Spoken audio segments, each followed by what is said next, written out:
This is the October regular Rockville City Council meeting, October 11th. We have called the meeting to order. We would like to have the pledge just accomplished. Roll call. It appears that we have all members present. Therefore, we can do diligence doing our city business. Please silence any electronic devices to make sure that we don't have a whole lot of distractions. And so to that end, we have approval of the agenda. And in our absence this evening, we have our acting as city administrator, Marty, on a well-deserved vacation. Yes, Mr. Schaefer? I do have some comments on the agenda. Okay. I noticed that item number 6 and 7A say to approve the bills and approve the journal entries. Well, I did a little research on that. Well, I've heard this many years back from the Lake Minnesota City. And what I found was in the January 21st, 2015 minutes of the Rockville City Council, it states Member Tallman's concerns, number 7, Treasurer's Report. At an RTCD meeting, it was brought up that the council should not approve the treasurer's report and should only accept them.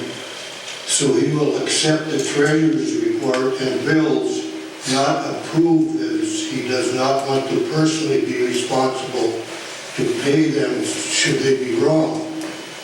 Motion by Mayor Hagan, second by Member Tallman, to amend the consent agenda to accept items B and C and approve the remaining items. In the February 2nd, 2016 minutes, it got changed back to approval of bills. So I did a little research on that, and I find that the word approve and the word accept mean the same thing. And Mr. Mayor, you'll appreciate this being a firm believer in Robert's rules. Robert's rules state that to only accept or approve auditor reports. Treasury reports require no action. Okay. I would ask that you change that and all. Appreciate that. And Vince, quite frankly, what you just shared there from my many, many years of being involved in Robert's rules, and it's been brought up several times, the intent, though, at this stage of the game is obviously, if we continue to it, it's probably an oversight by staff. It should, whenever it's got funding, if we're not having an audit, then it should be accept. In those instances when there is an audit, then we would approve. Those are generally the standards that we would have. So you would be correct. In this case, the resolution should state accept the September 17th rather than approve. If you, we did, or the council did adopt Robert's Rules of Order. Yes. And Robert's Rules says approve and accept mean the same thing. And I if you disagree. accept, you're taking responsibility for it. And if you approve, you're also taking responsibility. And on another day, Vince, if we could, and we'll have a great dialogue on that one, it's the difference between accept and approve in a protocol from League Minnesota Cities training. That's where I got some. Rick will probably remember when we discussed it at a RTCB meeting when you were on. That's a number of years ago, and we got our feathers all ruffled over something that really is somewhat irrelevant at this stage of the game. But the practice typically is when you do not have an audit, then the word should be accept the report, accept this, accept that, ACCEPT. Only in the event when you have the value of an audit that's completed, then you would go and accept the approval of that audit. But if we don't have an audit, we should not be using the word approve. But in this situation, there is funding, but it's not an audit, it's just in and out. So what would be the intent that you would like to have to change the agenda so we can keep rolling? I think if you want to adhere to what Robert's Rule of Order is, the financial report would be just an FYI. And we have for years and years along that, and I think most situations, whenever we do have, you're just accepting the report, just like we're going to be accepting the report from the sheriff director, Lieutenant Weiss this evening or something like that. So we have to accept. That's an FYI. Yeah. As his report, and so is the fire department, public works, emergency management. Those are all listed as FYI, and that's what Vince is asking for. If we have the bills paid, that would be an FYI, not a council action. Consent agenda for the resolution of approval of journal entries would be an FYI instead of, that's what you're Okay, let me do it this way. If we're voting to approve it, we're taking responsibility for it, that it's right.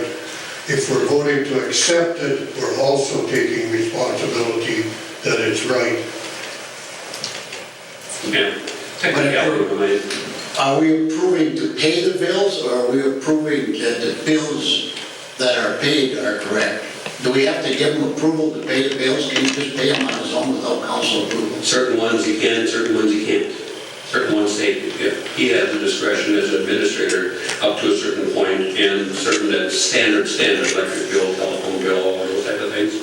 But if he's finding something that is above the minimum or maximum that we have allowed him to do it, then it takes council action.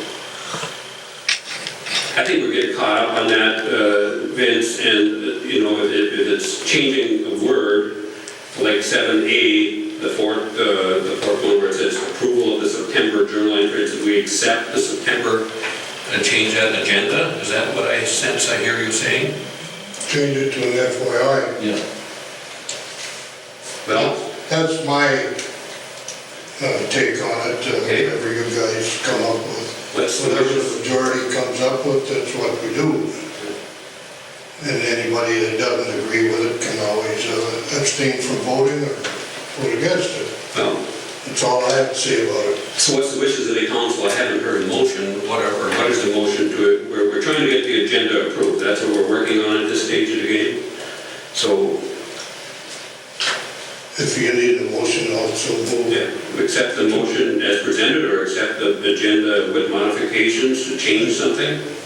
So are you asking to approval of the agenda, approval of the bills paid? Which one? No, we're working on the agenda right now. Try to approve the agenda as presented. That's the motion, or that's the action on the floor as we speak. And Vince is asking to change item 6 and 7A. Okay? Then form of a motion.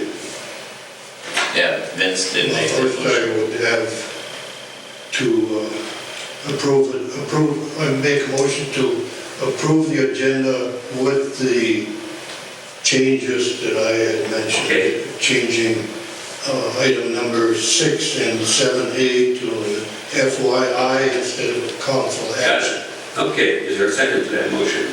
Second. Is there additional discussion? Seeing none, all those in favor of accepting the agenda as slightly modified under 6A to change the word approval to an FYI, and 7A. One other 6. discussion. Yes. If we're going to approve the agenda with those changes, I wanted to add, I've added it the last 2 months, I wanted a brief discussion on road patching. Under RTU? That'd be fine, but don't let me forget it this time. I missed it the last So, couple of days. action. Okay. Okay, we are ready to call that question. All those in favor signify by stating aye. Aye. Contrary, same sign. Any abstentions? Seeing none, that passed unanimous. Okay, moving right along, we have item 4, approval of the agenda accomplished. Number 5, public comment. 4-minute maximum amount. Please advance to the lectern if anyone has some comments that you would care to share with the council. Now is the time. Seeing nobody, second call. Mr. Mayor, I got a comment on this one. Why don't we accept dialogue? As long as there's a 4-minute limit, I'm hearing things about why come to the council meeting? We can't address the council anyway. At what other time can our residents talk to the council than coming to a council meeting?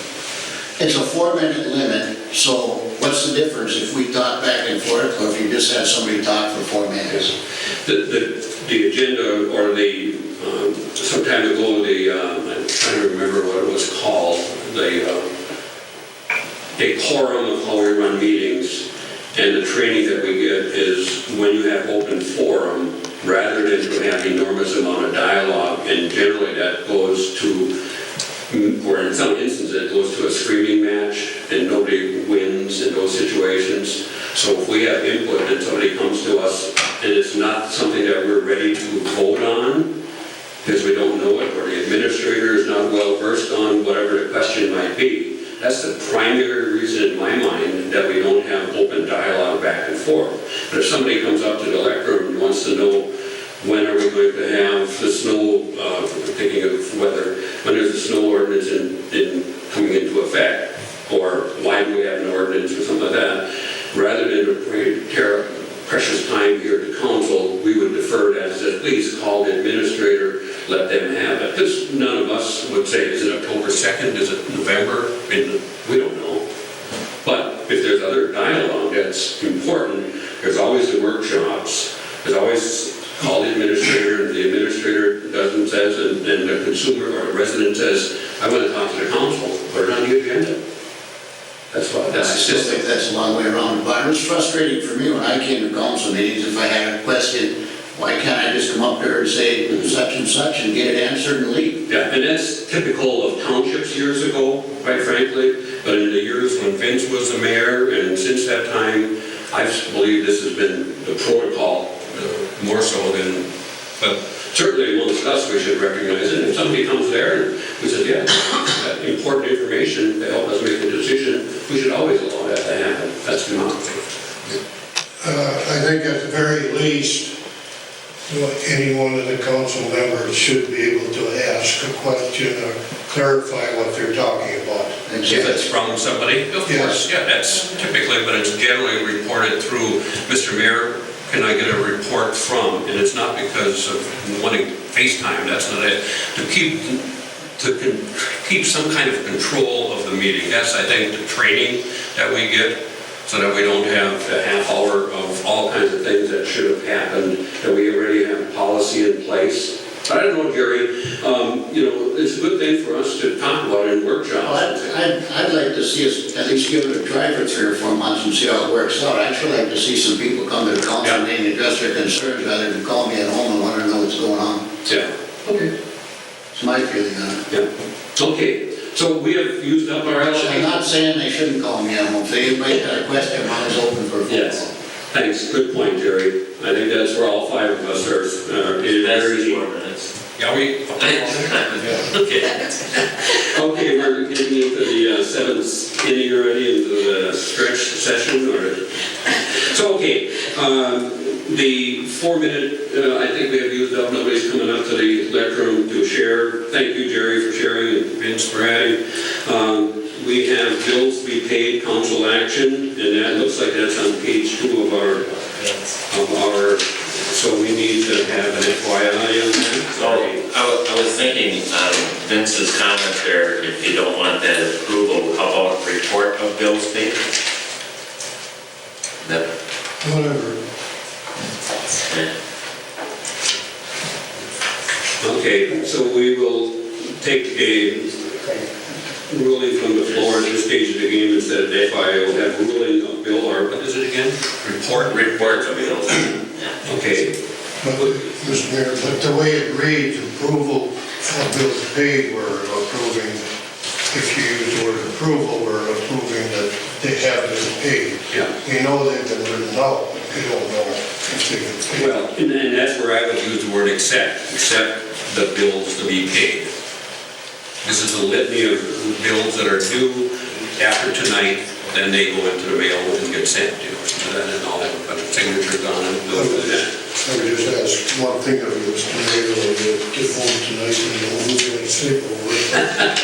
But Google the words acceptance versus Okay. approval.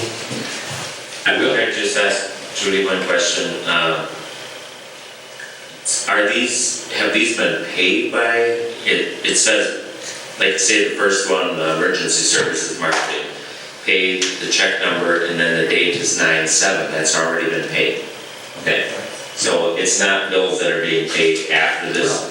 Of those that are beyond what our administrator has the right to, he has those here for council action. But the standard bills that are coming through as they come in, payroll every 2 weeks is a prime example. We don't have council action to have approval of payroll when the payroll is paid out each and every 2 weeks, just as an example. Electric bill, telephone bill, salt for roads, which is a large one, but we need it, that's the directive we give. So, we could grab all three of these here in the consent agenda. I got a question. Sure, fire away. For check number 017882 to Ziegler, why is there two charges for the same thing? Different chart of accounts, so some of it goes to public works, some of it goes. Well, no, it says Unit 5 engine repair oil leak and DOT inspection, Unit 5 repair engine oil leak and DOT inspection are both the same prices. Which page are you on, Jerry? I am on page 8. Page 8, which one now? That's all on the same date. Yeah, but the check number? 017882. Second one here, Ziegler, Yes. right here. 017882, I'm on number page 9 then. Page 8 is what mine is. Mine is 9. Okay. So that has, under the second one, you'll see 101-4200, 42200, 601, 49, 4400. So a portion of it, each of the heating and air conditioning, a portion goes against discharge account. Oh, this is the Second one. Oh, okay, sorry. And that has two of them, 43. They're both the same price and they're added together, it looks like it's for the same unit. Okay. Repair oil and leak, good question. Judy, do you have an answer for that, Ziegler? Yeah, Okay, the 101-431-00220, that's your street department. That's pardon? That's your street department. So, Street. and then the 43125, that's your snow removal. You have two different codes. Yeah, but it looks like it's for the same truck. Right, the bill was $1,754. It's the same truck, but they're putting half out of the street. Oh, okay. half out half of the journal entry goes That into makes sense. discharge Thank you. account. Yep. That's right. So part of it goes to, you'll have others, copier lease, if you look down to the 2/3 of the way down, you'll see $464, but you'll see enormous amount of change, 7, 8, 9 different charter accounts that it goes against. You see that one, 0178887, Marco Financing. So it's the lease of our copiers, but it goes to all these different ones. So on that same one, what is unit 5? It's one of the, would imagine one of the snowballs. Okay. And I think which is great, but, this again should be something when we have a workshop, so we understand the check detail register rather than in council action. If there's a question, please call beforehand. So, anyways, that's just my food for thought. What's the wishes of the council as it relates to item number 7, consent agenda? Anything else that needs to be carved out? If not, a motion would be in order. We're under 7A, we're just using that as an FYI for the journal entries. As requested. That was the motion you just passed, yeah. Yeah. So that hasn't changed on the agenda, so we're accepting resolution. I don't know how we're getting caught up with the intent of the resolution 2017-69. So if you drill into and look at that actual resolution, what does it say? Is it a standard single journal entry? And quite frankly, if we call it approval of it, do we call it report, do we call it FYI? In my mind, it's irrelevant. But I'll research on it as Vince had asked me to do. We had already voted on the agenda and we were going to change it to an FYI. Which we already have changed on the agenda. I'll move items B and C of the consent agenda. Consent agenda is 7, all 3, A, B, and C? Is it B and C? 7, B, and C. B and C, okay. Is there a second to that motion? I'll second. Motion and a second for accepting the consent agenda 7B is in boy, C is in cat. Any discussion? Seeing none, all those in favor signify by stating aye. Aye. Contrary, same sign. Any abstentions? Seeing none, that passes unanimous. Back to 7A. Mr. Schaefer. Back to 7A. We already decided that with the motion to change it to an FYI. No, that was the agenda, that wasn't the actual 7A, that was to accept the agenda. Let's back up. We Okay. started the meeting, we were accepting the agenda. Now we're going to 7A, B, and C in your group. You asked to have A set aside, so we had B and C. So A is still dangling out there right Well, now. A requires no action. It's an FYI. Okay, That's what the motion was. That we just approved. okay, so we'll do the resolution 2017-69. We're going to do no action on it tonight whatsoever. Right. Correct. Okay, I wholeheartedly disagree, but we'll continue to move forward. If we are in consent with each other here, we're moving to item number 8. Yep. Very good. Department reports. Mr. Weiss, please. Good evening. Thank you, Mr. Mayor, Councilman. Lieutenant Weiss, sorry. He's also Mr. Mr.'s fine. Vic, it all works.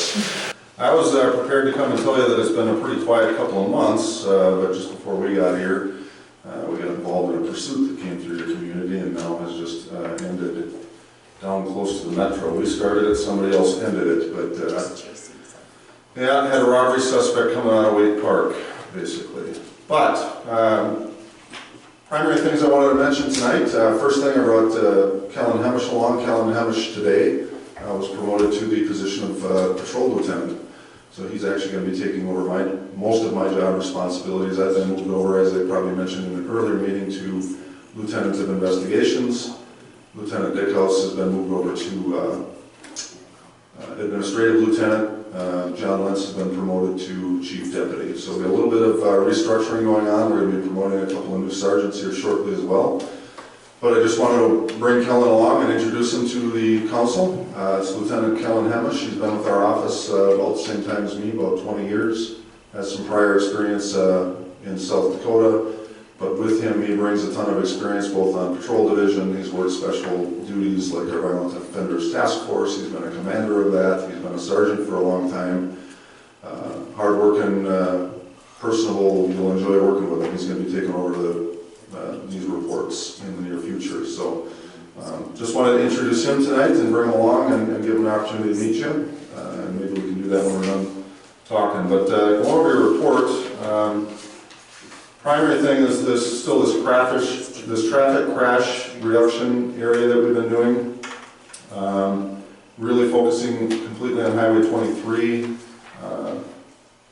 putting in a significant effort of time and resources into trying to reduce traffic crashes on the corridor. And I'm trying to pull up a recent email from the State Patrol who's been gathering some statistics. Just to give you an idea of, since the first of the year, 1,700 plus traffic stops have been conducted on the Highway 23 corridor since the first of the year. We're basically doing 2 saturation dates every month. So it's a lot of stops. As far as Stearns County goes, our participation in that, we've dedicated 374 man-hours to that effort and stopped almost 500 stops. I'll tell you the vast majority of those stops that we're conducting are happening within your community because it's primarily where we're focusing. Typically, we're working from 23 and 94 west towards Cold Springs. So I will tell you we're making a very significant effort to reduce traffic crashes right in your community here through this effort. And I don't have the numbers on it yet, but I think some of the numbers bear out that I do have is we've done a traffic survey from September 19th to the 30th, I believe were the dates. It captured 10 or 11 days of traffic data and shows the speeds and the average speeds. And I looked through the entire report, and the average speed coming through was, I believe, 67 miles an hour. which, and we didn't have any real anomalies where we had any real high speeds. So I think we're having a significant impact on getting speed reduction, which is usually a primary cause of some significant injury when it relates to crashes. So I think we're having an impact. We'll have more definitive numbers at the end of the year, but I'm encouraged by it. We've put in a lot of hours towards it, a lot of effort. We're going to finish it out for the year and see what it's done. Kind of excited to see the end result, but most of our effort ended up right here in town. So breaking down your monthly report, looking at July, just speaking of traffic stops, we had 82 traffic stops in the city, resulting in 2 DWIs arrests. There was a variety of different citations issued, nothing really remarkable outside of the DWIs. As I mentioned, it was a pretty light call load for a few months, nothing really terribly remarkable stuck out. Starting with July, we did do 4 alcohol compliance checks. All the businesses did pass. That month, we did have 1 minor consumption that we issued that was not related to a bar. We had a stolen vehicle. It was actually a stolen trailer, Bobcat, and a bunch of other miscellaneous stuff was taken. We don't have any suspects developed on that. There's an abuse against a child there. That was actually just a human services referral. It really wasn't an abuse case. 2 drunk driver arrests, as I mentioned. A theft by check, which is an ongoing investigation, but we do have a suspect identified and working on charging that one out. A whole litany of traffic stops and a handful of warrant arrests. They're still well within the boating season, so we had quite a few watercraft violations. Nothing really anything significant. I don't even believe there were any citations issued on those. So pretty quiet month overall in July. August was actually a little bit slower still. 55 traffic stops total, 0 DWIs. We did make 2 domestic assault arrests. There was 1 domestic abuse no contact order violation arrest, and also an OFP violation investigation that did not result in an arrest from that month. Other than that, the various medical emergencies, suspicious activities, those various different calls that you typically see on our reports really didn't amount to anything of any real significance. And again, a handful of watercraft violations again. And then moving on to September, 72 traffic stops for the month, 1 DWI. We had a couple of alarms, 3 alarms. There was a report of abuse against a child that did not turn out to be abuse. Another OFP violation arrest. Other than that, calls for service were pretty low. We have had a few thefts in the area, more so over in St. Augusta, but it's bleeding over here. It's thefts from vehicles or unlocked garages. We did have 1 burglary of a garage where somebody left it unlocked. They came in and I believe a couple of guns were stolen.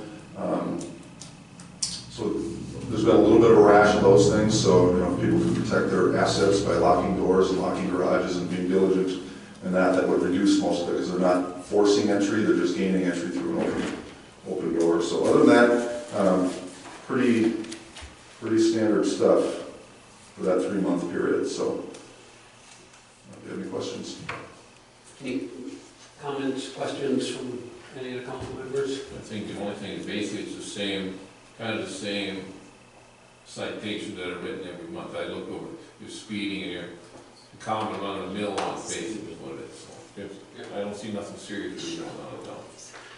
And from our perspective at the city of Rockville, you used to have monthly and quarterly, so it feels like it's working from our perspective, from your end, Lieutenant? Yeah, absolutely. And I've asked Marty to give me any feedback on what you guys may want, if you want more or less information. Try to include a little bit of updates in our department, and I'll get Kellen introduced to Marty, and we'll come to the next. If you'd like, we could come to the next meeting, or you want to just wait for the next quarterly one? I think quarterly at this stage of the game, we've kind of set that pace, so different departments report at different times, and in your case, the law enforcement, it seems to work from us. So unless we hear other comments here shortly, seeing none, thank you for your short tenure here at Rockville, and welcome. And it's Sergeant? It's a sergeant right now, but I was promoted to lieutenant. Okay, we'll get accustomed to calling you lieutenant, okay? And we're looking forward to working together, and I'm still gonna be actively involved in a lot of the stuff, and it'll be fun, it's gonna be a good move for us, and you'll enjoy working with Kellen. So if there is any feedback on particular things you wanna look for, we'll get everybody introduced, we'll get emails exchanged, and we can get off and running, but, you know, just, if there's something particular that the council wants, statistics, data, whatever it might be, just let us know and we can bring that to the next meeting.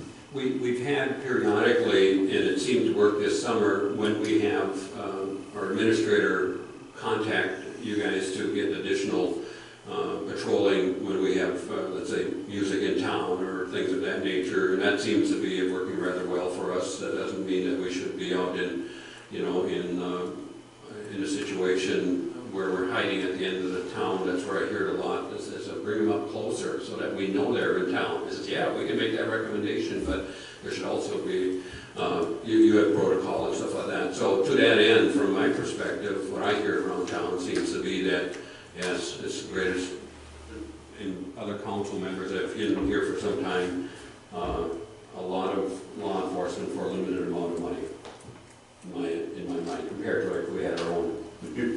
Obviously, we're in town a lot more than the contract hours. Specifically, we spend a lot of time to respond to a lot of calls. You know, you're in a good spot geographically that you just naturally get some extra patrols above and beyond your contract hours, which we spend a lot of time here. We should be pretty visible, and you know, we can make every effort to be more visible too at those events. And I think we've been pretty responsive, and Marty would agree that if you have a concern, emailing us works very well, and that relationship will continue. And great. so if I can have Kellen just maybe walk up and introduce himself to all you guys real quickly, and that's it for us, I guess. Yeah. I just want to add, the only complaint that I've ever gotten about the sheriff's department is from citizens that are asking why, how can we afford to have these guys in town as much as they're in here? And you just explained that. Yeah, and then the response will be exactly that. You're not paying for all that time in contract hours. You're paying through tax, you know, through taxes, just like everybody else, but you're getting a lot of service above and beyond the contract hours, which we're proud of. I think as you explained, our location in the county benefits us doubly because you're contracted with us and we're part of the county. Yeah, compared to other municipalities, absolutely. Soon to be lieutenant, if you care to advance to the dais, then we will officially introduce. Okay. Glad to meet you. That once ready. Congratulations, Lieutenant. Thank you. Okay, thanks again, Lieutenant Weiss. We'll see you in the future, wherever it may be. Put December on the calendar? I please do, yes. All right, thank you. Very much. Okay, fire department, under department reports, that is a written report that was advanced to us. That's just an FYI. We certainly would have dialogue if someone has any specific questions, but obviously would probably go either to Marty or to Rodney, our fire chief. Well, what about these lot boxes there? Only 3 people responded to that one lot? Well, there's currently, and maybe Judy can help us out, but we have created last month, whenever there are new businesses, that will be a requirement. That was council action. And so at this stage of the game, of the current businesses that do have lot boxes, they would not think it would change there. And I believe there was 2 of them that were pointed out that, if I remember reading right, there's 2 businesses that are currently looking at it. But this is probably not the most current information that I have. Why would they not want to? That's up to them. It's up to them. When I went to we went through 1 year too. It's individuals, Yeah. priority, they don't want to do it. And it's not residential, it's just businesses, and if they decide that they want to have the door banged down and want to replace it, the fire department has the right to enter in the event of this. So I believe it's the prudent thing for us to do is to, in the future, that's the council action that was taken. Yes, thanks. Do we have a price on what these boxes cost? Yes, it's, I'm guessing 260 or more. It is, okay. I know it's a healthy number, but for me, if I can just personalize for myself, when Diane and I were building the active senior adult community, we put it in instantly. I don't want every time that we had either a health issue, somebody was gonna bang down that front door because it's a secured building.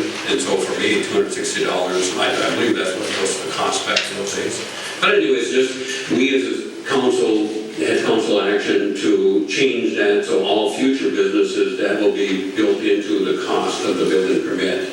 And so those that are grandfathered in, that's up to them to make that decision as to whether or not they want to. And we as a council, in my estimation, did what we need to do. So I don't think we need anything else. Okay, Public Works. In that report, did you notice the repairs still pending? And the bottom one, they were asking about $936 for grubs and lawn care. Kind of put that in bold, so I don't know why it's on the bottom of that. That would have been Ronnie's comment too. Yeah. Remember. And that was not asking us, asking. No, that would be standard for facilities, and that was done around the community at the baseball diamonds and different spots for the grubs.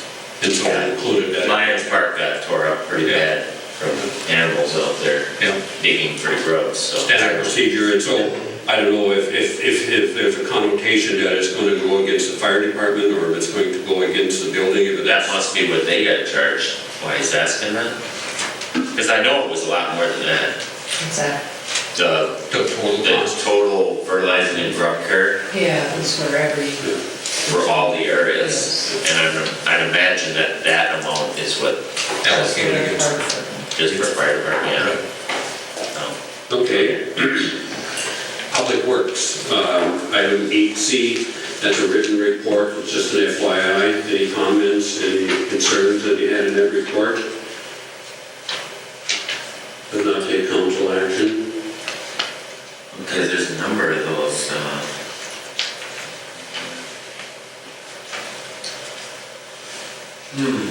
Should be in 38 of your packet, or if anybody else is out in the public is watching it, and trying to figure out where we're at.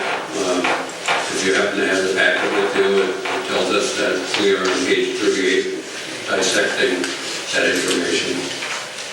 The front end of that maintenance building looks a lot better now too, with that new front end put in there. That was actually statement. So did you have something about Public Works? on that work that was done on the public works maintenance, could we get a breakdown of the project costs, time, materials, and all that?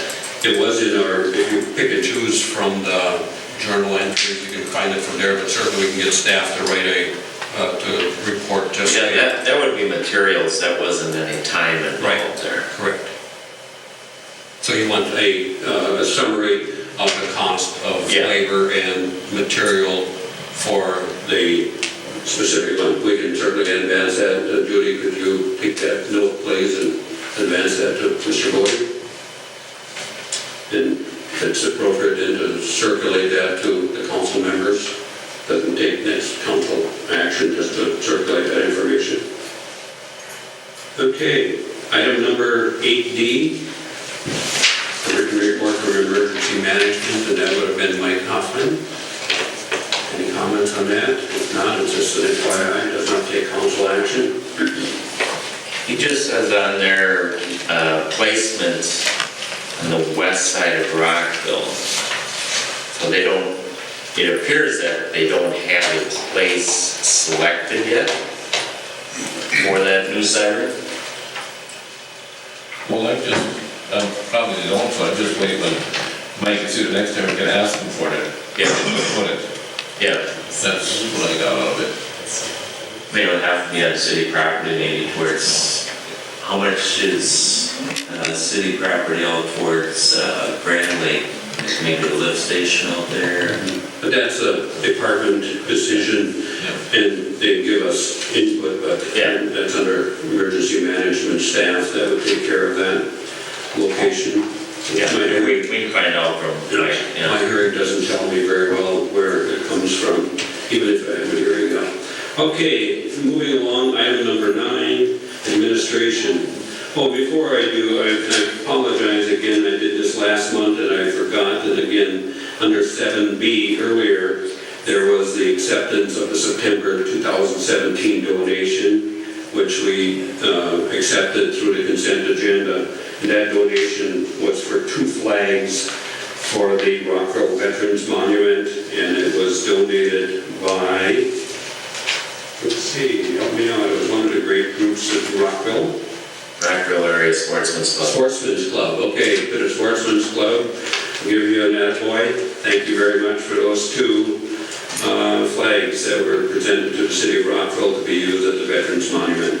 Okay, moving back now to item number 9. September building permits, that was an FYI. There was a report, well received. I think that's a great way for us to get a handle of what's going on. Any comments from any of the council members? Seeing none, moving along. 9B, Halfman Glacier Road speed limit. That will take council action this evening, and that's page 40 on our packet. And it is a request from Public Works Director Nick to have us implement the process to have the following gravel road, which is Glacier Road and the South River Road, to be posted to a speed limit of 35 miles per hour. If it's not Wait a minute, posted, on the minutes, or the agenda, it's Halfman and Glacier. But on this one, it's only saying Glacier and Sauk River Road. and 125th Avenue and Half Mill Road. I believe all 4 of them. Yeah, I would move to approve changing that speed limit down to 35. Help save our gravel instead of throwing it off the road. I'll second that. Okay, there's been a motion and a second to,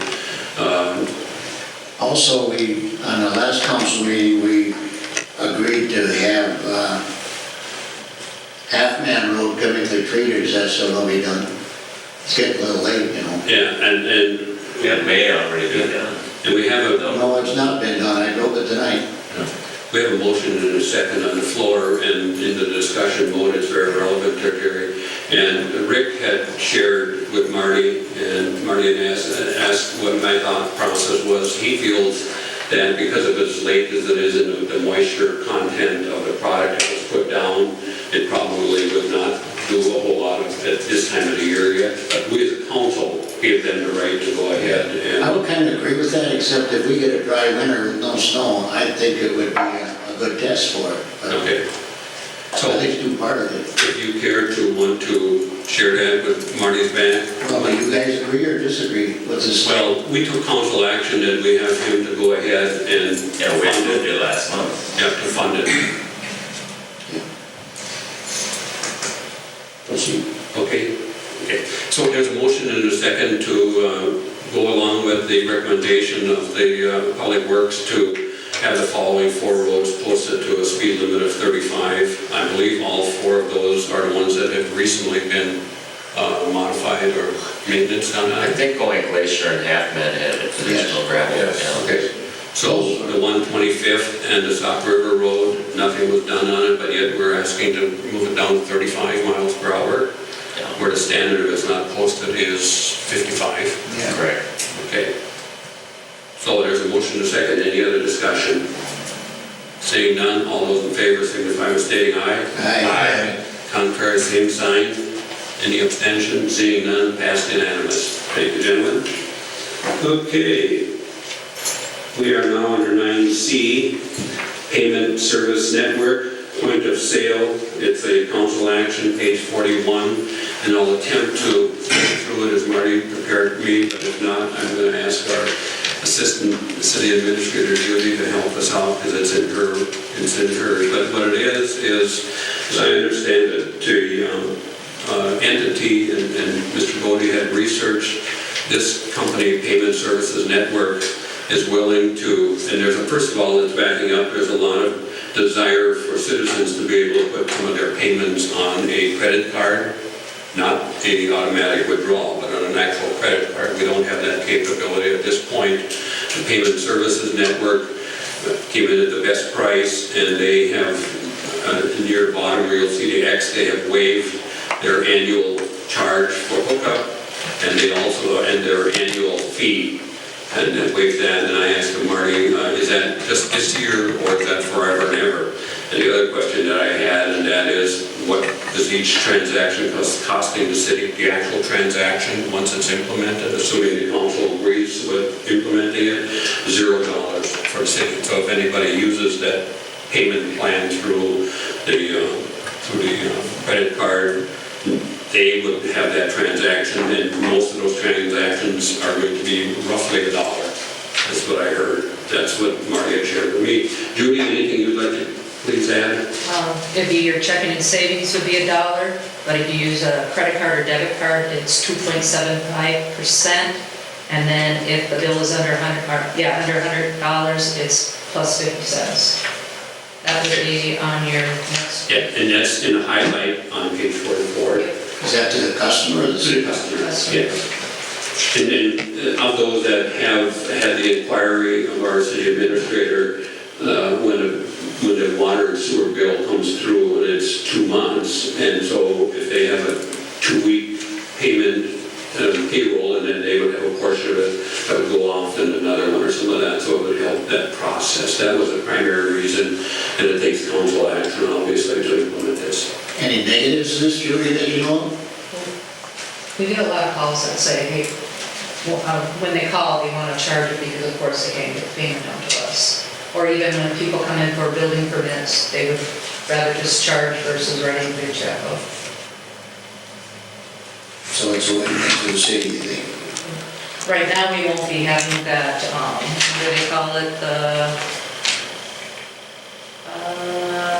the actual reader. We won't have that. They'll either go online, and we're gonna link this up to our website, that they can go out on our website and pay their bill that way, or they can do a mobile app on their actual phone. We won't have the actual swiper at City Hall. And that would be additional charge, if we did go that way.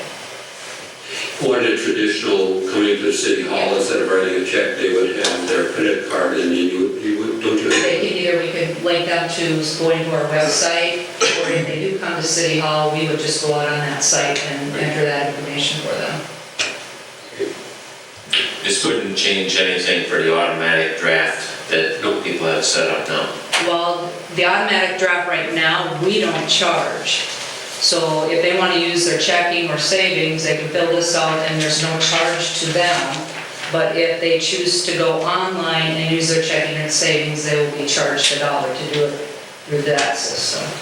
Okay. So So we're still trying to promote this way too, because there's no fee to them to go this way. right.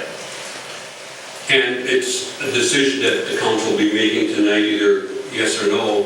And it's not like it's locked in, that we have a 5-year commitment or something like that. As I understand it, this is a kind of like a trial basis, and if we see the validity in it, a lot of people are happier because of it, then we know we did it right.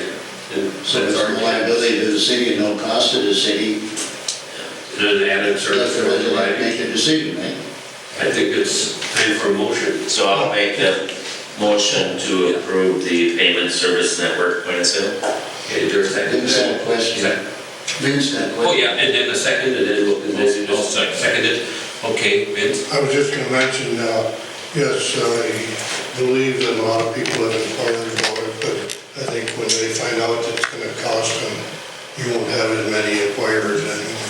I know the county went through this a few years back, and I don't know how it is now, but it was.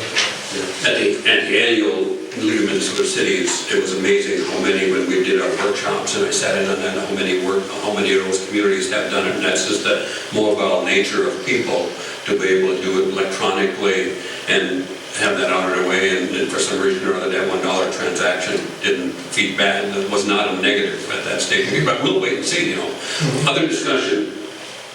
Well, I think what Vince maybe is referring to is the credit card part, where if they put it on a credit card, it's 2.75%. Oh, yeah. Okay. So there's a motion by Rick, seconded by Don, to proceed with the payment service network point of sale. All those in favor signify by stating aye. Aye. Aye. Contrary, same sign. Any extension, seeing none, passed unanimous.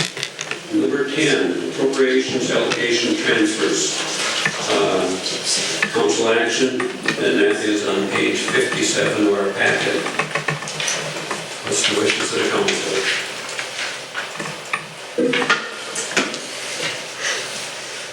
I'll make a motion to approve the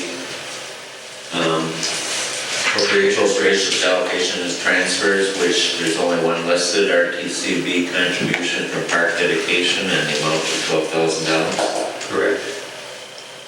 And just, if there's a second to that motion, I'll second it. okay, and I'll discuss briefly. The $12,000, this is the final billing for each of the 3 cities as it relates to phase 2 of the Quarry Trails Construction Board. And it's regarding bills for items that are not eligible to be paid from the state bonding or from the legacy grant funds. As an example of that would have been the land transfers, the appraisals. Engineering is an allowed expense, but some of those other soft costs. And so this should finalize it, and it brings it right down to nickels and dimes that are left in the checking account. And then it goes into phase 3, and we're well on that. And then I don't need to make my report later, but it's $12,000 request went to all 3 of the cities. I know that Richmond has already approved. I don't know if Cold Spring has had their account or not. I think that this does not come from the ad valorem tax, but there's still funding left in the Rockville park dedication fee, which can be used from that account. So motion's been made. Second, any other discussion? Seeing none, I'll call the question. All those in favor signify by stating aye. Aye. Contrary, same sign. Any abstentions? Seeing none, passed unanimous. Thank you, gentlemen. We are now moving into the reports. Mine short and sweet. Under RTCB, I finalized the payment. We just talked about that. There was a number of distribution of thank you notes that went to all of the different entities that were involved in the ribbon cutting ceremony. The payments as of tonight has completed in from the city of Rockville. Moving along into the Communications Task Force, that's 11B. That committee is finalized. There are 6 people have committed, and 1 may be if they needed a 7th. And so at that stage of the game, one of the individuals that had agreed to participate was out of town for roughly a month, or was not available to participate until after that. So the committee has not had their first organizational meeting, but it will be happening very, very soon. And so we'll be spearheading that. And so at this stage of the game, with the other 4 of you volunteering in that ordinance task force, unless you tell me differently, then I'll just spearhead that, the communication task force, but only not as a member, but as an observer. So it's a sense of comment. Yes, when this was discussed at the council meeting and also in the advertisement in the paper, it was advertised as open to Rockville City property owners. Well, we have one gentleman that has applied for all 4 committees, and he happens to be a citizen of the city of Cold Spring. And I think the rest of you guys may have different ideas, but I don't believe I want anybody out of the city on my committee.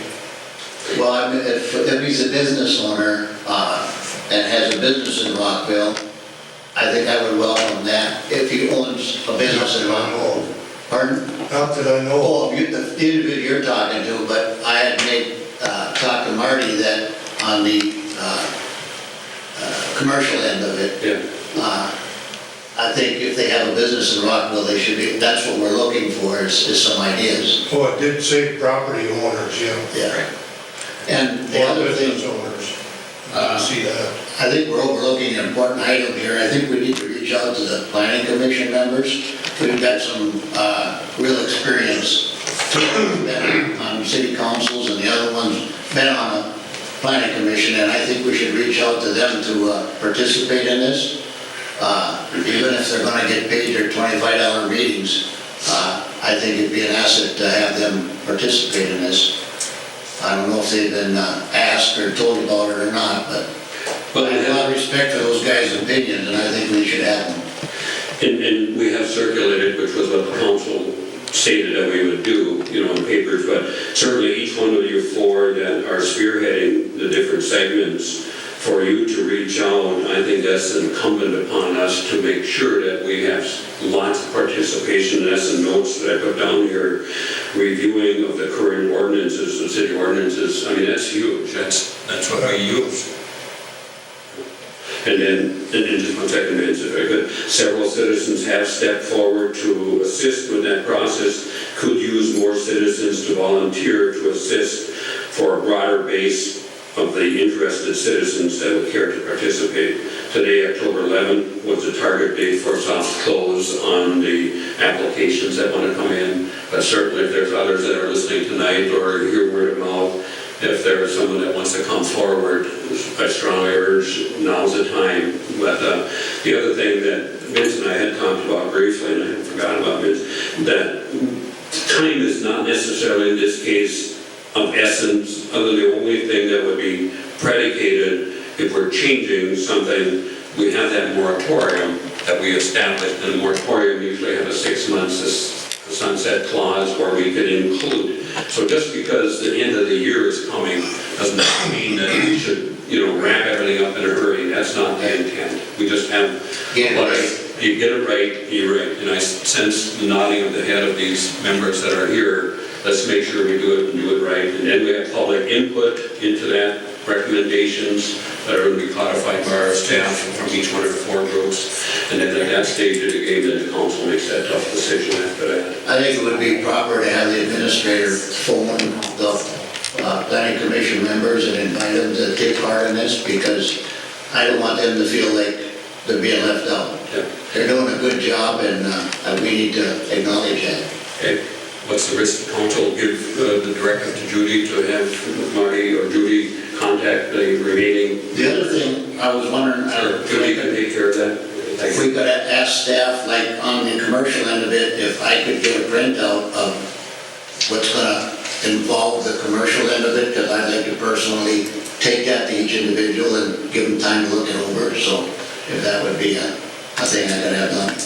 And it's the whole ordinance, all hundreds of pages are on the webpage, so you can download it right from the webpage, so that each and every one of them, even for the public that's out there that might want to be looking at it now to get prepared for it, that it's easy to download it and print that section that you feel compelled that you need to have.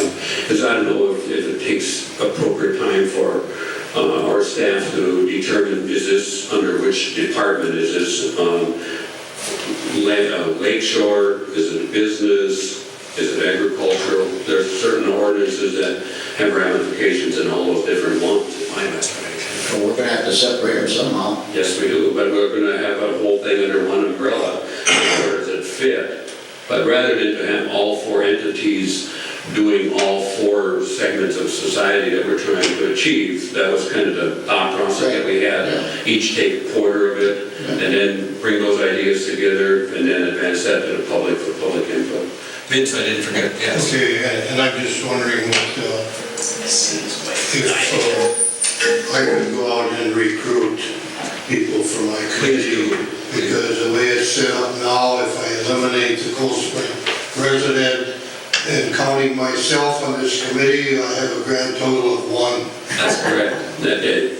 So you will have a very unique, of course, intelligent conversation. But that may be just as well off too. Is there a problem with this on Facebook to get the younger generation? And certainly, if there's a mechanism for us, I'm born before 1950, so I don't understand. Yeah, I don't either, but my daughter's gave me that idea. She says, why don't you put that on Facebook? People my age don't read the paper. I thought of that myself, and I just didn't get around to it yet. Okay.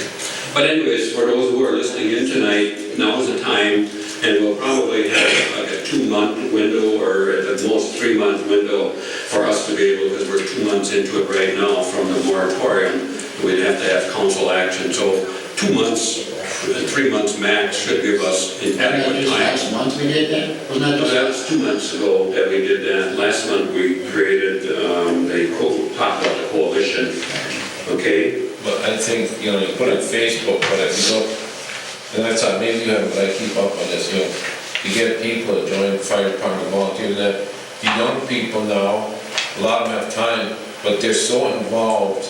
I know my son and other nieces and nephews have, when they're school kids and that, a lot of them do not want to commit themselves to that. That is where the problem comes in.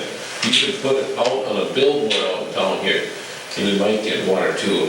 So I'm just saying, it's good to put them out there, but we'll have to, like Vince said, don't ask people. I am talking to Tommy as a word, but that's about the only way we're gonna find them. Somebody's got the time to do it, so.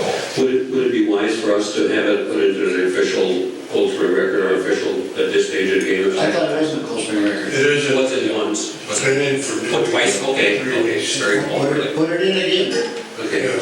but, you know, when Facebook are only with friends and all that good stuff, so we don't have a Facebook that I'm aware of from Rockville. I think Rockville does, Chrissy said Rockville does have Facebook pages. She said she went on it. No, not that we have. Coldspring does.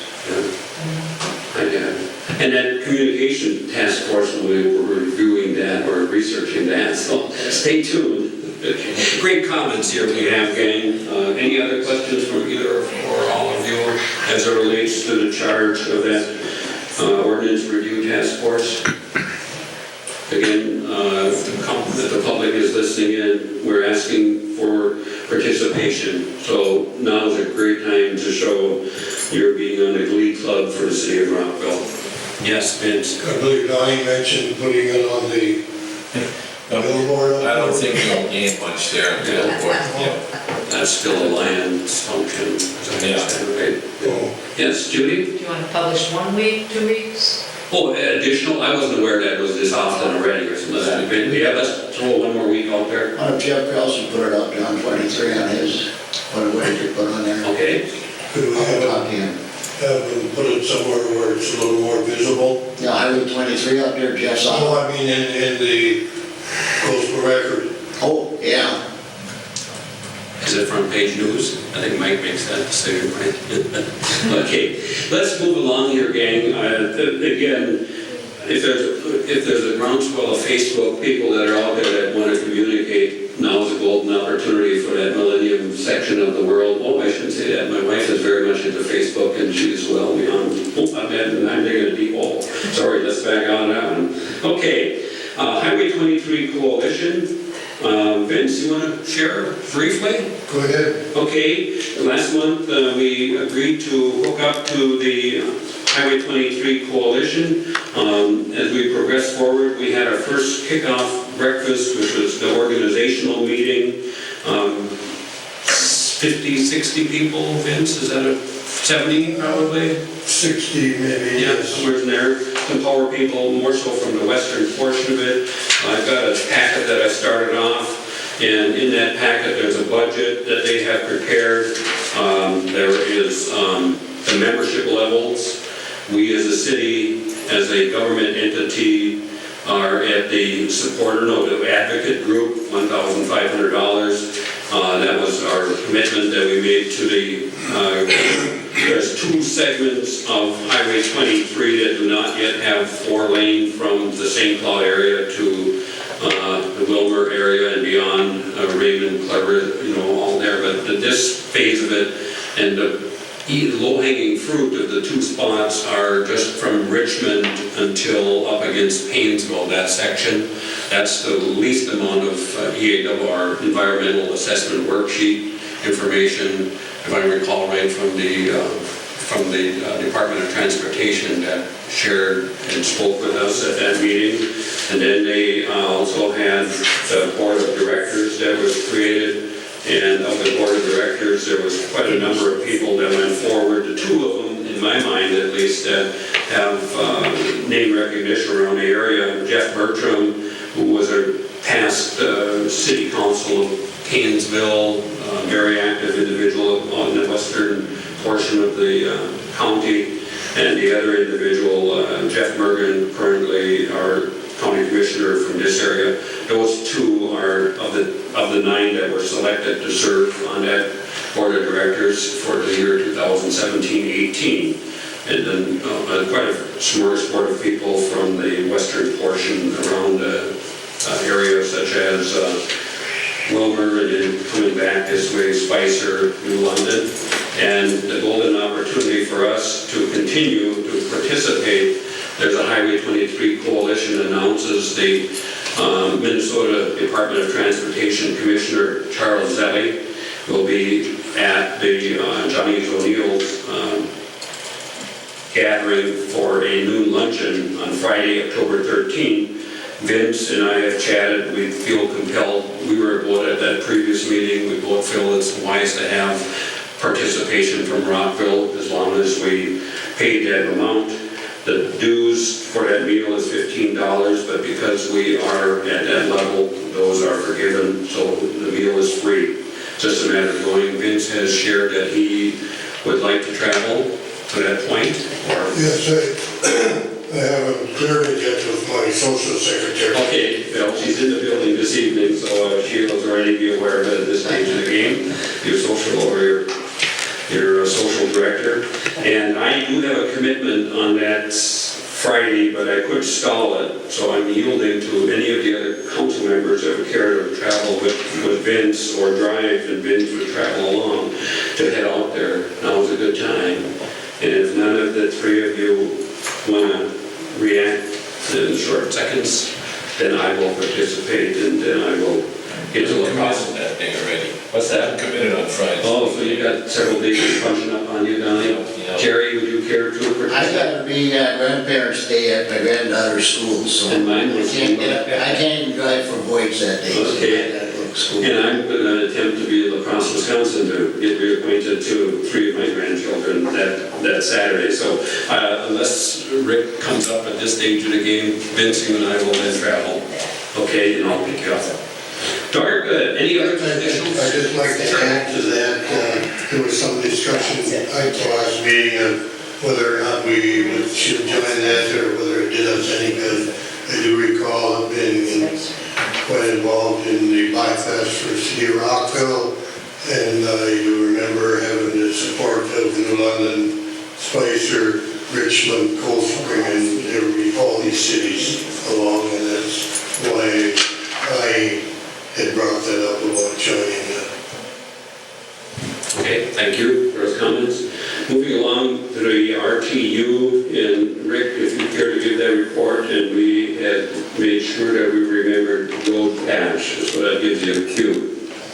Right, we didn't have any RTU meeting this last month, and what I was wanting to bring up, I've been trying to get it on the agenda the last few months, and we did and kind of skipped over it. The policy, the city policy for road patching, what I'm referring to is when last year, right over here behind, well, just straight directly behind the apartments here, the policy is if a homeowner or a property owner was to connect up to sewer and water, which Tom Molitor had done that for his property. He had to replace what was there. He hooked up to the sewer and water. Okay, he tore up the road, his contractor had dug that up, and he was required to replace that blacktop. So then when the city's problem was with the saddles on the water main here, now that is literally like 100 feet or less away from where Tom had to replace the pavement, and when he was requesting why is not the same policy held to the city, or when they dug up for the saddles that were clogging up the water supplies. Now that happened here and then down behind Stoney's, and 2 of the spots happen to be by my properties, but the same policy isn't being followed. If I was, as a property owner, digging that up, I would be required to replace what was there, which was blacktop. And that is not the case here when it was the city. So it seems to be a double standard. You know, a property owner has to do it, but if the city digs it up, they don't have to replace it. It doesn't make sense. And the gravel is a mess. And it keeps falling out. And now down behind Stoney's there, it's washing out and it's creating the water to divert the wrong way. So if it was paved, which it would have had to be if it was the property owner, but that's what I'm saying. It seems to be a double standard. Okay? It's, If I may, unless it's been changed, I thought the city policy was anything from the curb stop into the property is the property owner's responsibility. If it's a saddle, it certainly is the city's responsibility. Right. yeah, Is that, that's still the case. Well, I'm still talking about the pavement. The problem has been solved. The problem was the saddle supplying the water to the properties. The saddles were bad. The water volume was down to next to nothing. So that's where I'm saying the city had to replace those, tearing up the paved road, but didn't replace the paved road. Now, if there was a property owner wanting to hook up to the water main, and you had to tear up the road like I'm referring to, Tom did, when he wanted water and sewer, he dug up the road, his contractor did, and they were required to replace the road that was there. But when the city had dug up the road to replace the bad saddles, which was the city's responsibility, they did not replace the blacktop road. And now there's gravel there, and it's becoming a big mess, and it's just a well, couple years now. I would think that Well, it's last certainly year, the this year. responsibility of the city to Replace what was there. What was there before, yes. Yeah. So the road is dug up open behind your shop on, what road is that? That's gravel now too. Was there a water main break Water there? main break. Yeah.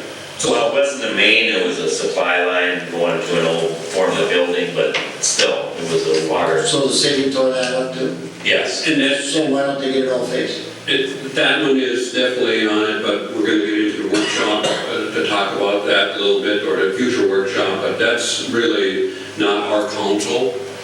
Our council has stated that if there is a water main break, that you go through a freeze-thaw cycle before you go and tar. And so, quite frankly, in that one, but we're shifting here, that's on Chestnut Street. This one is on the protocol as to whether or not the city, and so, you stated Mr. Mosselter, has he shared that with the city staff, or? No, he shared that with me, and that's where I said, I thought, You should advance that. This is the second time you brought that up. Yeah, so you I've been trying to bring that up, and I Send it got it out. on the, send an email to our administrator that we as a council brought it up tonight, but unless our administrator knows about it, how is he supposed to guess that there's dissension in the public out there? well, when Tom brought it up, he said that he brought it up to Marty, and Marty said, we're not gonna replace that road, it's an old road. Yeah. And so if that's the case, That's a bad comment, because he had to replace it just a few years before that when he hooked up. so if the city administrator feels that that road has gone beyond the repair, and we as a council feel that it's not, then it's our job to step forward. Now, personally, I think that road, and is beyond repair at this stage of the game. It's gonna have to be reconstruct that whole street when the time comes. And we have a system in place, and that's the RTU committee that looks at it globally from a distance and states, here are roads that are the next ones that we feel. That's the reason that we have an RTU, so that we as a council don't have to decide which one it is. And so that would be the first suggestion that I would make, is have the RTU get that one on the highest priority. So that we can Mr. Mayor, I'd like to make a comment there. And very good. And then to that point, that water, and now I'm talking about environmental consciousness, we put salt on the road, it migrates right on into the creek that's out there. When the building that was owned by Mr. Tallman right now has an apparatus that was put in before he got there, and it compounds the problem rather than to make it better. It takes a major redone, and there should be a spot off to the right as you're going, where Quarry Trails owns that property now. There should be a retention pond, so that water that migrates down that street would head on into the retention pond, so it doesn't run right into the creek itself. And that's my other hat that I wear for environmental consciousness. So getting back to the policy that the city has, if we didn't honor our policy, what do we do? I think that's what I sent. So on your... The comment I want to make is, the RTU, now this issue, the street was dug up. That, in my opinion, RTU should not be involved in it because we're looking at the big picture. This little strip should be down. Tom should get to Marty just said, to Nick, is this road wide? Isn't this done? Or what can we do to have this done? That he takes the maintenance part of the city road repair budget to take care of miscellaneous items like where the water or that leak was on by Vince or by Schaefer there. We leave it for a year because he wanted to set, otherwise the tar you're gonna give up, which is, wait, but I think the rest of that little bit should be discussed, Nick, and figure out what we can do with it. And retention pond is a fine idea, but prime example, retention pond is for the post office. When the post office was put there, the pond was dug to catch all the water. The street was supposed to have built, so the water did run into that pond that came down from up by the school. Now, I don't know what got changed, probably when 23 or was done through town, the elevations or what changed. Now, no water runs into it, and it all runs to the corner. So with the retention pond requested, it was done right, and that street there, that's where we had the issue at the corner, with all the water sitting there. If that road would have been built with the pond, we won't have the infiltration into the city, and that's what done at the time of the post office. The street was sloped a little bit, and the curb, or the sidewalk made there, curbing, so the water could run into it, came down from the school. Now it runs all the way down, and we got that big lakes in the bottom there. But behind that, I think it just should be up to maintenance to look at and see what we can do for where it was dug up by Rick's And to bring this back to what we have on our agenda item that we're talking about, and that is the RTU report, and Rick brought it up, that one specific case, and that is we really focus on what that request was, and that is, did the city abide by the policy that we have established, did the staff follow it? So the discussion that I sense is there's behind Stoney's, Rick's, 2 properties that have major spots that would take to patch. And if we do that, honor what was stated, or do we as a council turn around and say, do we really want to throw good money after bad, or get that one further up on the line and say, let's get it fixed or something like that? Because if we're going to put a patch on those 3 spots, it's just a matter of next year, it'll crumble right beside it, we'll have the same problem. Do we really want to throw money at 3 patches in several hundred feet of length, and then the rest of it is somewhere that's outlived its usefulness? I think that's the core decision that needs to be done by the council. Can we put some class 2 granite down? That's been done several years now.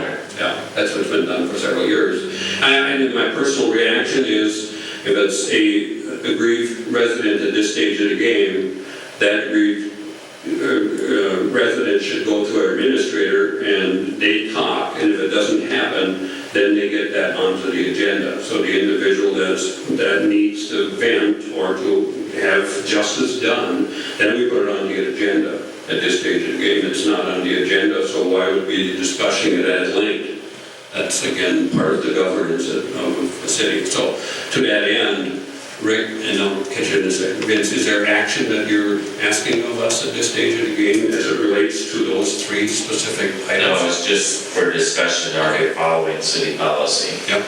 Okay, so do we want to go and change city policy? I think it has been stated that when it's busted and it's the city's obligation to fix it, we fix it. But the other thing that I feel compelled, do we really throw good money after bad on that road, or do we just... I would agree on that, and that would be a cost comparison you'd have to do. Would you look at patching that? What is the cost of that? Would you replace that road? What is the cost of that? Sure. Then you weigh it out. Yep. And if that's the directive that we give to administrator, that's what we as a council should do tonight, to have the administrator say, let's get a competitive price on, in this case, probably just we don't need to reconstruct, I don't believe, unless we're talking about the rain garden or then it would take engineering. How does the patch look that Tom Mulder had replaced? Is that busting up or is that? Oh, no. That's great. It looks like brand new. And that's been several years. Vince, you had a comment? Got two things. You mentioned class 2 was put in, was that the regular class 2 or the class 2 crushed granite? Don't know. Big difference. Yeah. But that's, Should have been crushed they're not granite. complaining about the surface right now, they're complaining about the fact that we didn't put tar in. That's what I hear. Okay, and the other comment I have, all this discussion now makes a good argument for why do we have the public works way up in item number 8 and the RTU in item 11E. Why can't we have everything in one spot and have the public works director here at every meeting so we No. can Before you were here, and get answers? yeah, before you were here, Vince, we had asked that we do not have a public works at each one of these meetings. You know, it's just, we're not making decisions that are relevant to him. So it's a workshop that we need to have where we would have the public works director at, you know, or something like that. So, you know, it'd be entirely different than what we just created not too many months ago about not having our public works at these particular meetings. That's why we asked for a written one. Jerry was the one that stated specifically, why can't we get written reports instead of not knowing what's going on? So that's where we changed recently the fire department, the public works department, the emergency management, and then the building permits. Well, I understand that, but I really think the public works department is a lot busier than the fire department or the police department. I'm okay with that, having quarterly reports, but it was also stated a few times before my time here that the city council members should not be talking to the public works or the staff. So we can't have it both ways. Well, I still think if we had this all in one package here and have the public works director should be here for every meeting, I think. yeah, well, and then it would be change policy again, but in my strong opinion, that's where you have a workshop and have numbers in front of you and be able to have that type of discussion so that we make sure that we have our manual of I was going to say MOP, but most people wouldn't understand it's a manual of policy and procedure. Most communities have them. We have what we call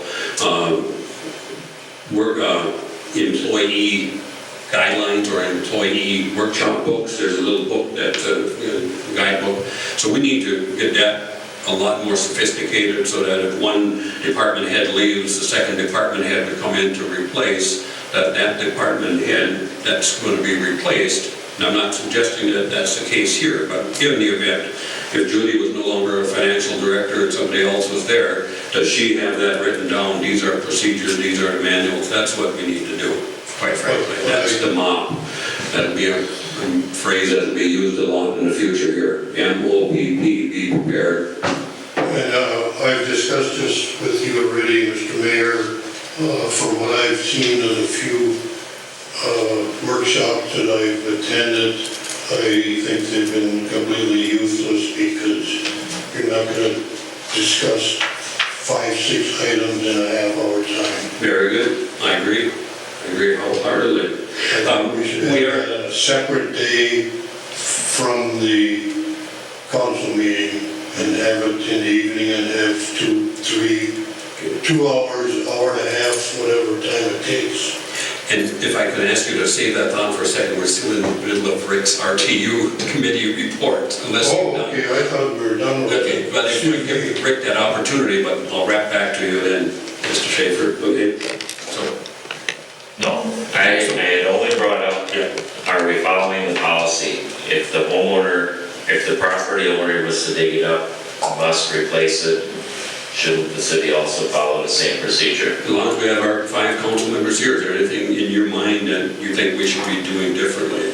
Do we have a You know, the policy is established, did we or did we not follow it? It's very obvious. If that is the policy, I don't know if that is the That is policy. the If that is the policy, That is it the should be policy. followed. Yeah, It should be followed by both parties. Yeah. If you're telling me the patch that Mossler did looks good, Yeah. then why, if it's the same road, why can't we put a patch in and fix our problem? Yeah. That's Again, and that's the policy, and if that's the directive that we want to, as a council, give to our administrator that says, go out there, we don't care about the cost, just the most practical way to get it done, to abide by our rules, he will follow. But is that the best dollar cents that we're gonna have if next year or the year after, we replace the whole road? We just wasted a lot of time. All that they're asking, not the value of the product right now, what I heard Mr. Tallman state was the policy was not. Absolutely, we have to follow the same policy we put forth. So if that's the case, the motion would be in order to make sure that the administrator follows policy, and we're sending a signal to him that says, Public Works will abide by that. That's how we do that. That's I would agree with your assessment, though, if the road was going to get replaced in even 5 years, would you want to, because we're talking 3 different patches here on that small section of road. And you take, maybe it would be worthwhile to look at what is the cost to patch those 3 patches versus doing the whole road. That's what I think. We need to do the same for the resident then too. If we have an example out there, a road like this, if the resident digs it up, if it was good for the goose, good for the gander. Yeah. There's policy established, and if they tear it out and it's the freeze-thaw cycle, they don't, the city doesn't patch until through the freeze-thaw cycle. But it would be, Or if we feel the road's gotta be redone in a year or 2, then don't force the resident to fix that either. Yeah. That's what I'm saying. yeah. But Tommy's been there how many years ago? When he, Oh, yeah, it's probably been 4 years. 4 or 5 years ago when he did that. And these patches were dug up just last year. All right, well, Okay, any policy or anything that we have a directive in the form of a motion? If not, I just say, make sure that is the policy, and if that is the policy, then follow it. very good. I'll talk to the administrator about it, that we had discussion, but no action was taken. Thank you. Okay, thank you very much. And Rick, I could do a favor to share that to the resident that you brought it forward to the council and share to take any action on that request at this point. So if he feels that he needs to, he should contact the administrator. If the administrator and he feel that they haven't come up to a conclusion, then if he wants to put it on the agenda, that's his right. Okay. Okay, thank you. Vince, as it relates to workshop, Oh, time and how often, and I agree with you 100%. The workshops, I had several as far people. as time, I would say as needed, I mean, you're not gonna have same items coming up month after month. No. I briefly run into Don today, and I just shared with him that, and I want to make sure that it's not a pyramid or, a serious decision or some of that, but bringing it up to the council. I feel compelled, and I even wrote down some notes here as it relates to if there was a workshop that we are going to do, and would preface that by a number of people said when they're coming into a meeting, they see us up here, they think that the meeting is already established. So workshops should always be in a non-formal fashion, first name basis. No decisions are ever made in workshops, only can be done in council. So that's the preface that we have to stop by. That's the law. But in workshops, in the past, when we have them starting at 5, get started at 10 after 5, and before this group was here, we'd have a few workshops. A few would always be running late. And then invariably, we'd run into this precious 6 o'clock time when we would start. So I agree with you wholeheartedly. A workshop should be done late in the afternoon, and most of us would probably have that time, but we have an employee that has precious children, young children that he delivers. And so if we had a workshop, then we as a group advance that to Mr. Bodie that says, let's have our workshops separate of our council meetings. So we can It's gonna be dig in. too long a night. Yeah, true. And what would be an adequate time for you, and if it's in the afternoon, let's say target like 4 Oh, I o'clock? can be here by 4:15. Okay, so 4:30 would be a target time? Don, strong feeling one way or another? Vince, you already heard your request, Rick? But not on a council meeting. No, on a separate night. Right. So we establish if it's going to be the opposite of this 2-week Wednesday, if it's the other 2 weeks from right now on a Wednesday, and have it, a target to have it 3 times a year, 4 times a year max or something like that. I mean, we don't need it every month, but as something just As needed. or as needed, and then it would be open to the public, so it would need to be properly posted. I think that's a great idea. That would drop dead time for adjournment. And so if that's the case, there are 3 items, and I'm glad that a lot of people are thinking on the same process. The water service, that leak that was out there was a prime example where I feel that we should have had a more coordinated effort. The institutional knowledge of some of the people that are in this community would have been able to find out that where our staff was looking for a gate valve, there is no gate valve to shut off the water. So that should be critiqued, to be able to, the institutional knowledge around this community. And I'm looking at you, Vince, and looking at Don, who's been on that committee forever, plus Ed Carls would have been another superb individual who drafted up the original drawing.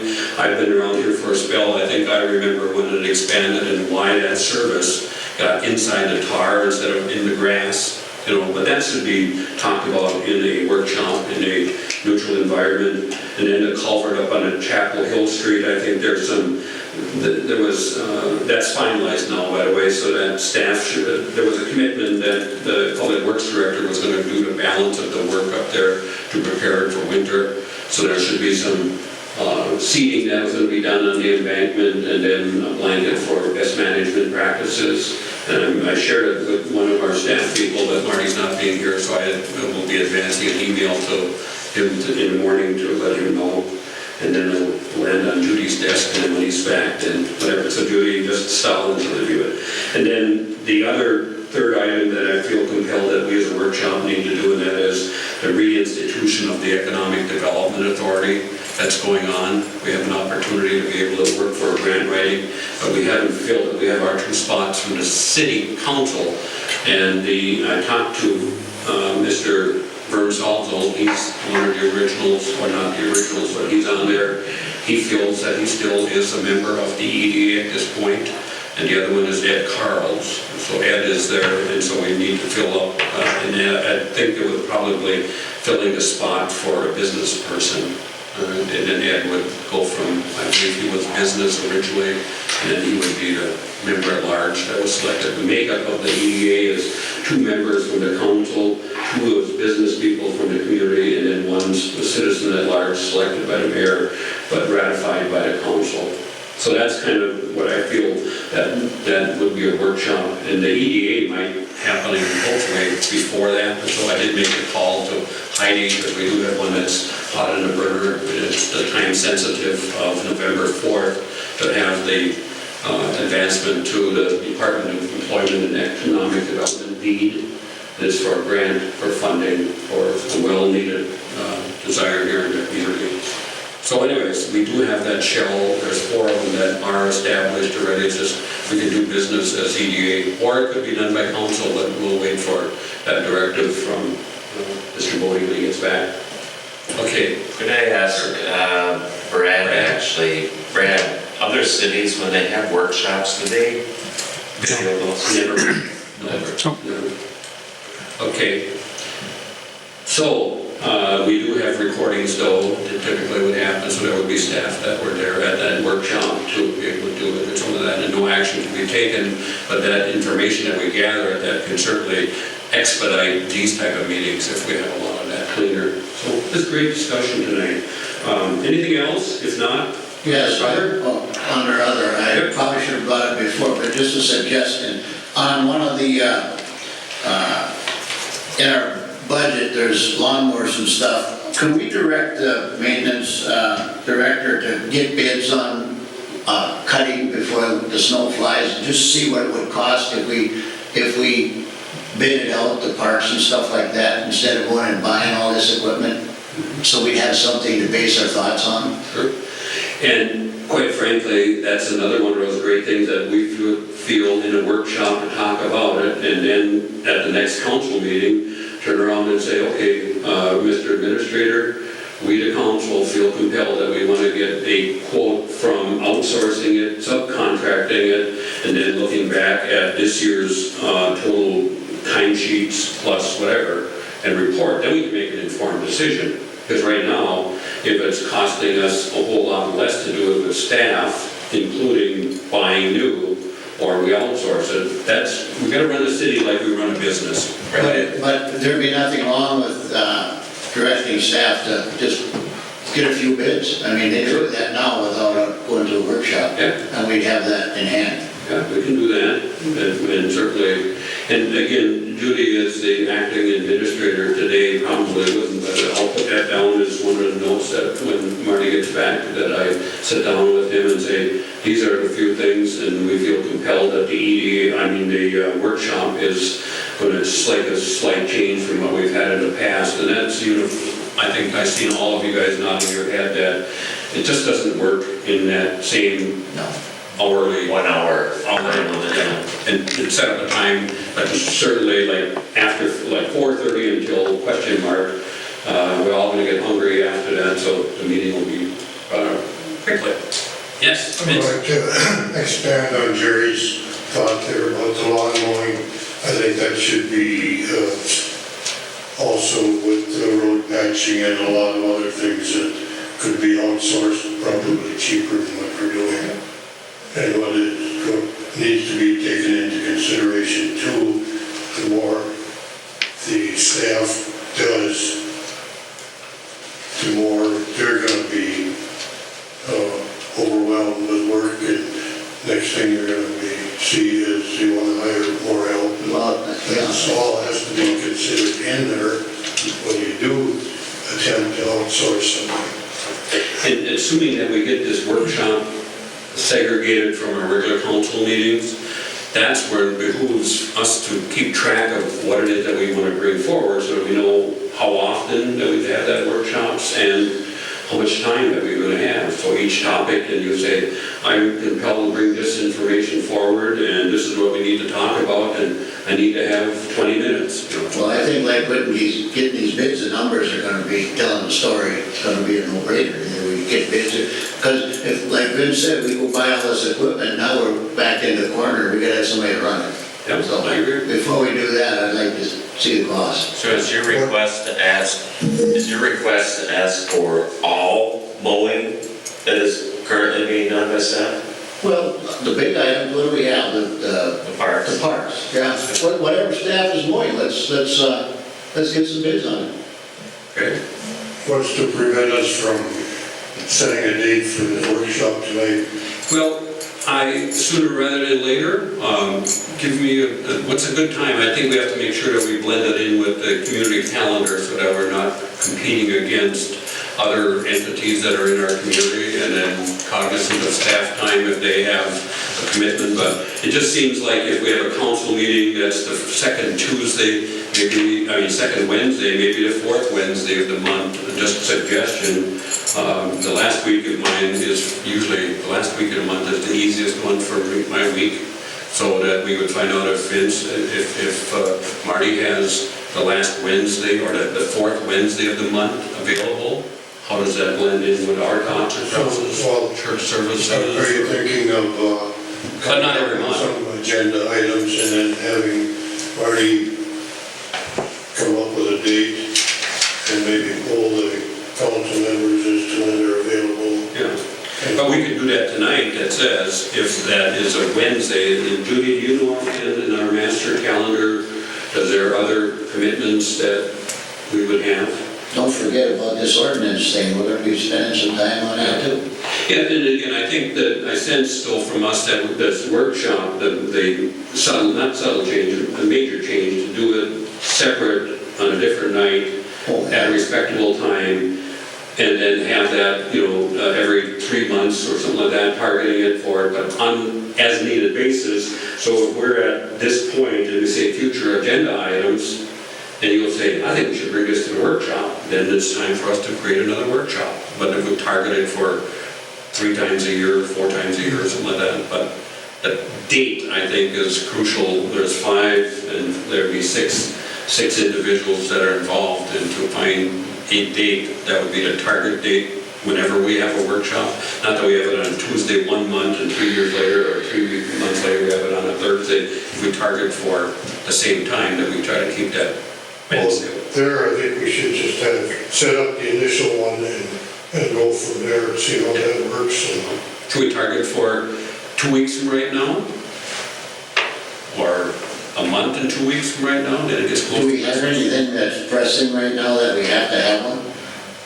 Sure, the two items that Dwayne had already brought up.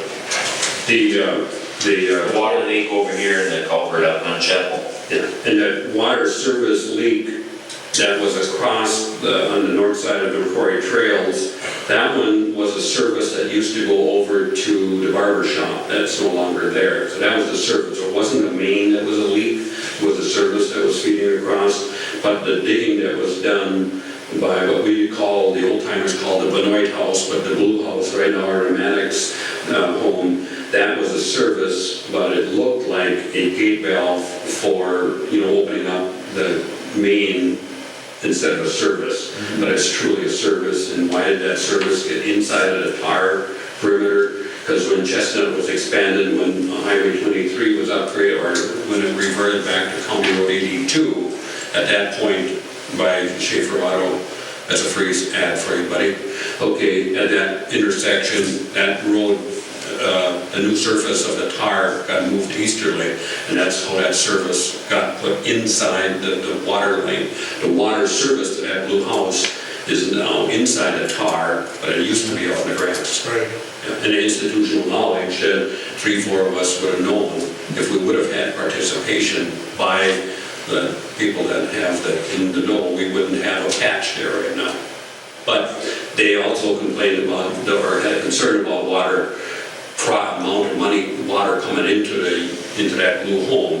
The volume, yes. Yeah, the volume. So it's not fuel, but that needs to be addressed at the same time before we patch it up or have the Public Works fix that water supply or make sure that it has a volume, one or the other, coming into service. That's a policy that we created. And that should be done this fall. Correct. Yeah. So I think at this stage of the game, rather than for me to step in and push hard on because I talked to Nick very briefly, and he's got 2 other spots that he's wanting to fix yet this fall for water services. So it would be by the Blue House and the other 2. But the big major one was the water service on the north side of the Macquarie Trails. We should let that go through a freeze-thaw cycle because there was no compaction, and that was dug down 8, 9, 10 feet. Oh, So, well, or maybe deeper. Yeah. So that settled, so we need to let that go through a freeze-thaw cycle. Other comments? So let's Those wrap this jobs up. are exactly what I was talking Yeah. about, that I think should be looked into outsourcing something when something like that comes up. Yeah. Because, Well, the water service, the Public Works Director found the most logical person that was available at that time within the area. He had made quite a number of contacts to try to get Kramer from Cold Spring, others that were around, and so I think Molitor excavating this time did an adequate job. It's just that, the institutional knowledge said, hey, one of us would have thought, oh, there was a barber shop over there. Did it have water? Of course it had water back in those days, and that's why the service is there. So, anyways. and what happened to all the information that we got from SEH that we paid for a few years back? And again, I don't know. Should have told them exactly where the shut-offs were. Yes, and that, there's 5 spots that I'm aware of that are not yet on there, but I'll have an opportunity to work with Judy prior to the workshop to find out exactly which ones that are still missing. 272 originally, I think, were water shut-offs, and we have like 268 or something like that that have GPS locates. That was done some time ago, and that was through our engineering firm so many years ago that we started it, went into limbo for a number of years, and then we finalized it, except for those few that are still not completed. But then we have the whole new section, and that's Brentwood. None of those are GPS at this stage of the game, and before you know it, we won't remember where those are either. So that's a protocol that needs to be changed, and a workshop is a spot to do that, to talk about it and then change it at a regular council meeting. So are you looking at 2 weeks? Are we ready for?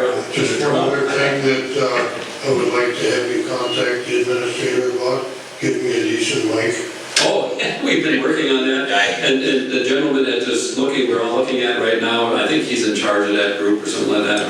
We're having challenges up here that we're talking about. This is the wireless one? Yeah, I just put the batteries in it when they were there. it's flashing red. Okay, you need to have spare batteries. Oh, that's our battery. We got it. Duly noted, sir. Usually Marty has some and he wasn't there, so. Okay. Are we ready to, any other continue to try to shoot for a target? If it's a 2-week, if it's on a Wednesday? That'd be the fourth 25th. Wednesday? Is that a work for any of us at this stage of the game, or doesn't work for us? 25th is okay. Okay? Yeah, yes, the first Tuesday, the month, we have a planning commission meeting. Yeah, that's right. So first week of Thursday, first Tuesday. So the fourth Wednesday, which would give us 2-week offset. So if we bring something up at a council, give our administrator 2 weeks to research it and then have it ready for that workshop. That would be targeting at 4:30, and then however long, and the 5 of us plus the city administrator. And in many cases, it would probably be the public works director that would also be asked if it's relevant to something that is public works, that we have the public works director at that workshop to discuss stuff. Okay? That's what I'll advance to Marty when I see him back in the community. Sounds like a plan. Anything that we missed tonight? Did we set a time for 25th? Well, 4:30. 4:30. Yeah, I think we should honor what Jerry asked. He's done with calling precious students at 4:30, and, Oh, me. okay. Okay, I think we're ready. Do you know anything else? I just need to know if any of you guys are going to that Stearns County Municipal League. I need to let those, Next week, Tuesday, correct? yep, October 17th, but I need to let her know by Friday. I have another commitment that evening, South River Watershed District Board of What was Managers. that now? You used to be the chair of that, that's the Stearns County Municipal League, Stearns County Municipal Yeah, I League. think I spent about 15 years. Yes, you have. And then Jeff, and then Jim and others, but, so Eden Valley is hosting it this time around. Tuesday, what time? 6:30. Next week, Tuesday, I'll be 6:30. going, yes. Eden Valley, okay. Say hi to 1-8 for us, okay?